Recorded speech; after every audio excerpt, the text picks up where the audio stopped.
भारत एक कृषि प्रधान देश है तथा उसकी अर्थव्यवस्था में कृषि का बहुत बड़ा योगदान है। नमस्कार दोस्तों, उर्जित एकेडमी में आपका स्वागत है।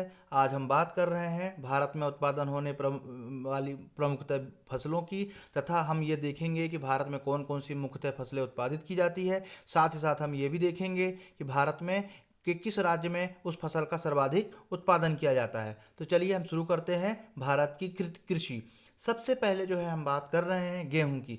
दोस्तों, गेहूं जो है एक ग्रेमनी कुल का फसल है। ग्रेमनी जो है एक फैमिली है जिसके अंतर्गत गेहूं आता है। दोस्तों, आप चित्र में देख पा रहे होंगे कि गेहूं का पौधा किस तरह से होता है। दोस्तों, भारत का उत्तर प्रदेश राज्य सर्वाधिक गेहूं का उत्पादक राज्य है।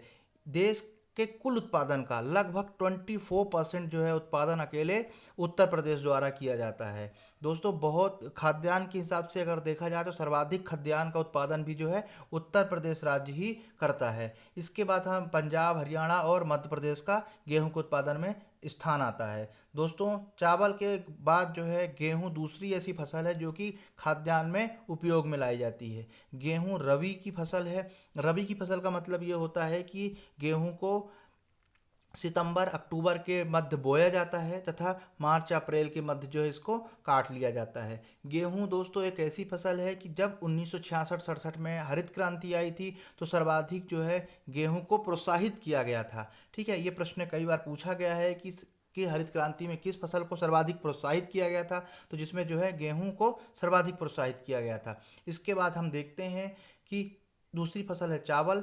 चावल भी जो है गेहूं की तरह ग्रेमनी कुल की फसल है, यानी ग्रेमनी फैमिली की फसल है, और ये पश्चिम बंगाल में सर्वाधिक जो है इसका उत्पादन किया जाता है। इसके बाद जो है उत्तर प्रदेश, आंध्र प्रदेश और पंजाब राज्य जो है चावल के उत्पादन में आते हैं। चावल एक खरीफ ऋतु की फसल है जो कि जून और जुलाई के मध्य बोई जाती है। साथ ही साथ जो है अक्टूबर नवंबर के मध्य जो है इसको काट लिया जाता है। दोस्तों, चावल जो है चावल की एक प्रजाति है जिसे बोला जाता है गोल्डन राइस बोला जाता है।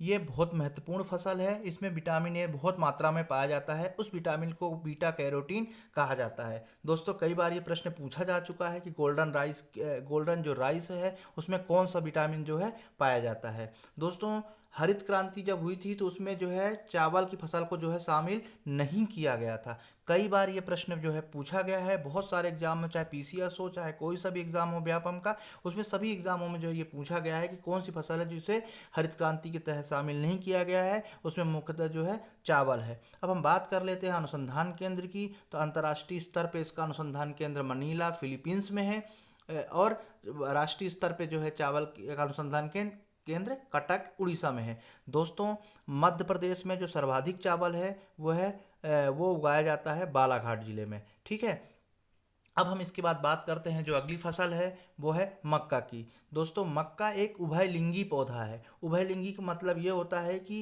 एक ही फूल में नर और मादा दोनों पाए जाते हैं।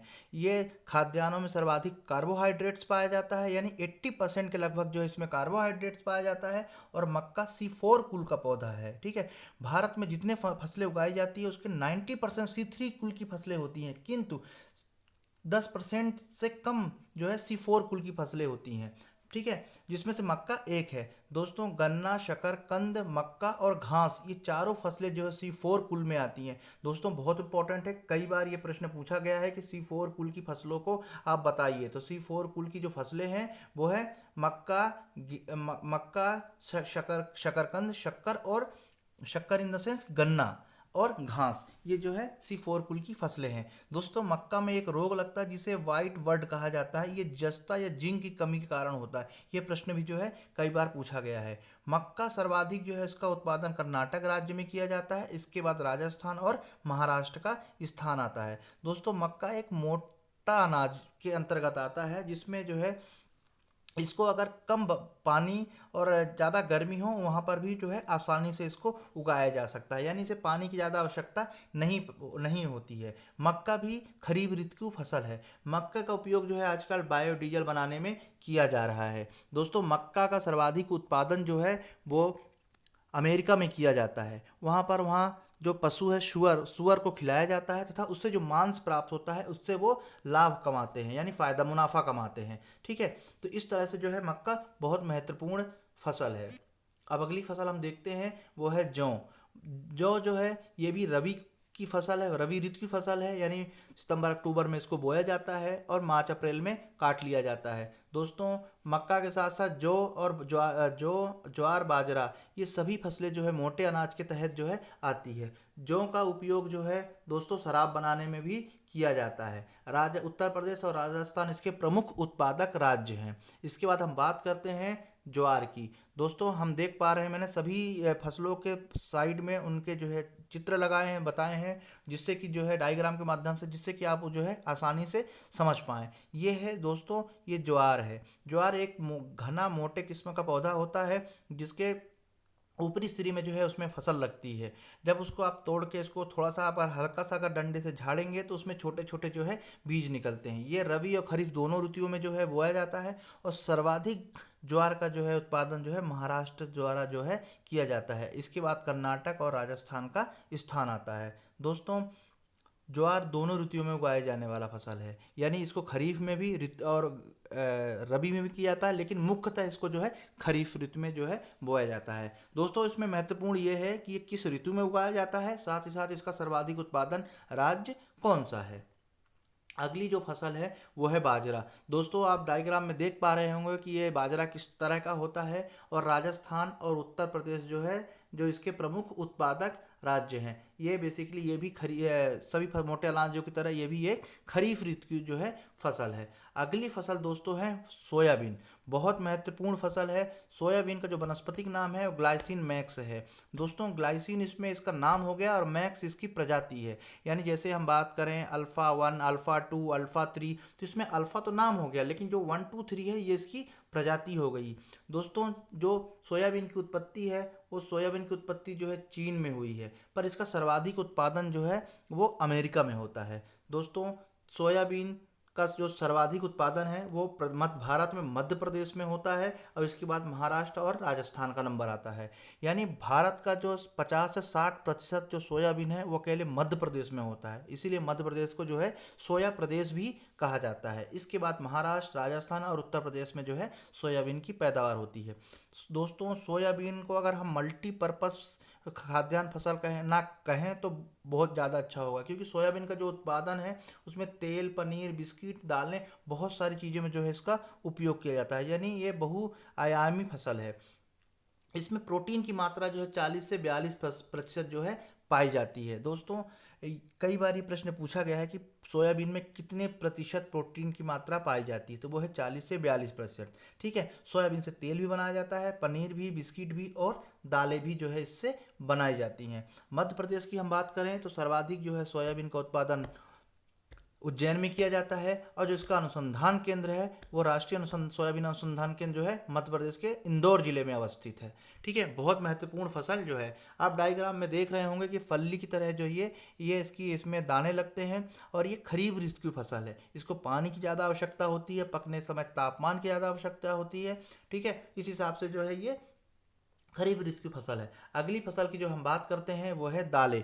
दोस्तों, भारत में बहुत प्रकार की दालें उगाई जाती हैं, लेकिन इतने उत्पादन होने के बावजूद भी है जो है हम दालों में आत्मनिर्भर नहीं हो पाए हैं। यानी हमें दाल का आयात आज भी करना पड़ता है। अब हम यहाँ बात कर रहे हैं, जैसे आप डायग्राम में देख रहे होंगे, हमने बहुत सारी दालों का जो है मिश्रण लिया है। इन सभी मिला के जो है हमने एक कहा है भारत की दालें।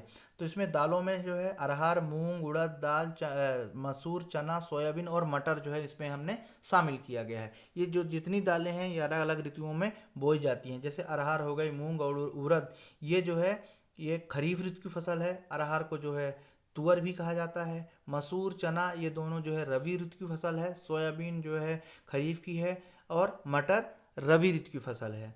दोस्तों, इन सारे जो है सारी फसलों का जो उत्पादन में जो है मध्य प्रदेश एक अग्रणी राज्य है। यानी सर्वाधिक दालों का उत्पादन जो है मध्य प्रदेश द्वारा किया जाता है। इसके बाद उत्तर प्रदेश, महाराष्ट्र और राजस्थान का स्थान आता है। ठीक है, जिस तरह से सोयाबीन उत्पादन के कारण मध्य प्रदेश को सोया प्रदेश कहा जाता है, उसी प्रकार जो है दालों का सर्वाधिक उत्पादन के कारण जो है दलहन प्रदेश भी जो है मध्य प्रदेश को कहा जाता है। दोस्तों, अगली फसल का हम बात करते हैं। अगली जो फसल है वह है मूंगफली। दोस्तों, मूंगफली बहुत महत्वपूर्ण फसल है।